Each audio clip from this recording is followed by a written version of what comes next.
নং ওয়ার্ডের আওয়ামী লীগের পদে ছিলাম। আজ থেকে আমরা আওয়ামী লীগ স্বেচ্ছায় পদত্যাগ করলাম। আমি মোহাম্মদ লুৎফানুল্লাহ আয়ুব মুন্সি, মোহাম্মদ আজহারুল্লাহ, মোহাম্মদ সাহেবুল্লাহ, এনজারুল্লাহ, মোহাম্মদ রিপন শেখ, রুকমান মোল্লা, আকরাম মোল্লা, মোহাম্মদ ইকরাম ফকির, আতাদুল্লাহ, মোহাম্মদ কলসুমুল্লাহ, হাবিবুর রহমান। আচ্ছা,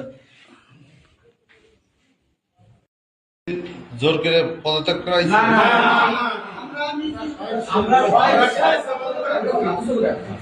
স্বেচ্ছায় আমরা পদত্যাগ করলাম।